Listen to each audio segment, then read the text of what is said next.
Hi అండి. ఈ video అయితే ఈవినింగ్ 4:35 అలా అవుతుందనమాట. ఇంక మా అబ్బాయికైతే చికెన్ పాక్స్ వచ్చాయని జెప్పేసి ఇంక స్కూల్‌కెళ్ళట్లేదనమాట. నేను వీడియో తీస్తున్నానని మా అబ్బాయి మొఖం కప్పేసుకుంటే హనమ్మ చూడండి. హనమ్మ గూడా కప్పేసుకుంటుంది. ఇగ హనమ్మని లేపుతున్నాడు లెగు అని. ఇగ లెగిసింది. అంటే హనమ్మ మా అబ్బాయి ఏది జెప్తే అది జేసిద్దండి. లక్కీ కళ్ళు చూడండి ఎలా మెలమెల మెరుస్తున్నాయో. వీటికి చీకట్లో గూడా బాగా కనిపిస్తాయండి కళ్ళు. హనమ్మ కళ్ళు గూడా చూడండి ఎట్లా మెరుస్తున్నాయో. ఇంకెట్లా ఫ్రెండ్లీగా ఉంటాయండి. రాట్‌వీలర్ డాగ్స్ అంటే చాలా అగ్రెసివ్‌గా ఉంటాయి. ఆ బ్రీడే అగ్రెసివ్ బ్రీడ్ అని అంటారు. కానీ అదేం కాదండి. మనం ఎంత దగ్గరగా తీసుకుంటే అంత బాగుంటాయి మనతోటవి. హనమ్మ చూడండండి. మా అబ్బాయి పొట్ట మీద తలకాయ పెట్టి అదేదో పెద్ద దిండయినట్టుగా అసలు ఆడ నుంచి లేవట్లేదండి. ఇగ లక్కీ అయితే ఇంకెక్కడ సెటిల్ అయిందనమాట. ఇంక హనామనయితే ఇంక లేవు ఇంకెంతసేపు పడుకుంటాం మా అబ్బాయి దగ్గరనంటే ఇంక లేసి ఇంక వాళ్ళ అమ్మకాడికొస్తుందండి. ఇక వాళ్ళ అమ్మకాడికొచ్చి వాళ్ళ అమ్మనైతే విసిగిచ్చిద్దనమాట బాగా. హనీకేంటంటేనండి హనీనే ఎక్కువ ప్రేమించాలి. లక్కీని కొంచెం లక్కీ, లక్కమ్మ అని పిలిసామంటే ఇక దీనికి కుళ్ళుబోత ఏర్పడిద్దండి హనామకైతే. ఇక మా చుట్టూతా తిరుగుతా ఉంటది. ఇక నన్ను నన్ను కూడా పిలవండి అని. ఇంక నేనైతే బట్టలు తీయడానికి పైకెక్కుతుంటే ఇంక నాతో పాటు వచ్చేస్తున్నాయండి ఇవి. ఇక పైకి రాగానే ముందు ఎతుక్కునేది ఆ మూలకి ఎతుక్కుంటాయండి. అవి ఇంటి ఓనర్సు మిగిలిన చెక్కలు అవన్నీ ఆ మూలకేస్తే ఆటిల్లో ఇక వాసన చూస్తాయండి. ఉన్న పిచ్చేగండి మీకు తెలియనిదేముంది.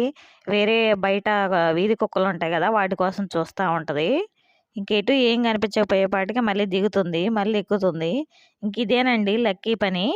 ఇంక పక్కన మా ఇంటి పక్క నుంచి ఏమన్నా బైకులు గాని ఏమన్నా పోతంటే అసలు ఒక రేంజ్‌లో ఎగిరిద్దండి. నేను ఆ వీడియో కూడా ఈసారి తీసి పెడతాను.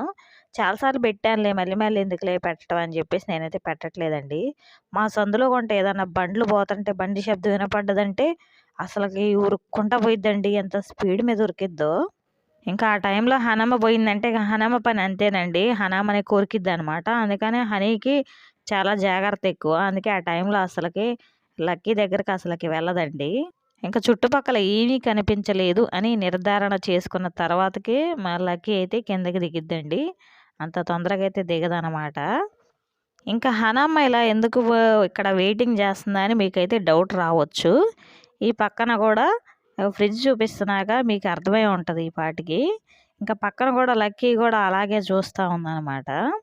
ఇంకేంటంటే నిన్న మా వారు సాయంత్రం వచ్చేటప్పుడు వీటికి ఎగ్సు, క్యారెట్లు, వీటికి పుచ్చకాయ, బంగాళదుంపలు, క్యారెట్లు ఇంక ఇవన్నీ తీసుకొచ్చారు మా వారైతే. ఇంక నేను ఎప్పుడు ఫ్రిడ్జ్ తీసినా సరే ఇంక ఇలా వచ్చి చూస్తా ఉంటాయండి. పొద్దాక లేమని కూర్చుంటది మా లక్కీ హనీ అయితే.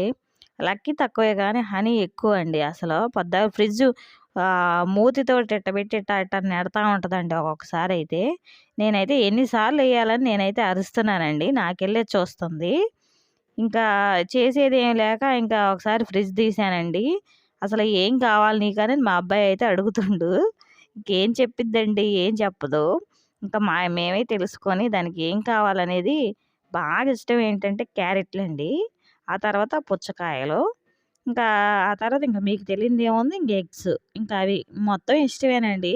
మొత్తం ఒక్కసారి ఏసినా సరే తినేస్తాడండి మన హనీగాడు, లక్కీగాడైతే. ఇంక మా అబ్బాయి అయితే చేసేదేమి లేక ఇక 2 పుచ్చ ముక్కలు తీసుకొనెళ్తున్నాడు. ఆల్రెడీ ఇంతకుముందు చాలా సార్లు ఏసాము. పద్దాకలు డోర్ తీసినప్పుడల్లా నేను కూరగాయల కోసం డోర్ తీసినప్పుడల్లా ఇక హనమ్మ అయితే అక్కడే మూతి పెట్టి రెడీగా కూర్చుంటుంది. ఇంకా అది అడిగినప్పుడల్లా మేము ఏస్తానే ఉన్నామండి. ఇంకా ఆ టైంలో గనక మనం వెయిట్ చేపిచ్చామంటే ఇక మీదకెక్కుతాయి గూడా అవి. అంత ఇష్టం అనమాట అవి. ఇంకంతేనండి. వీడియో నచ్చితే లైక్, షేర్ అండ్ సబ్స్క్రైబ్ చేసుకోండి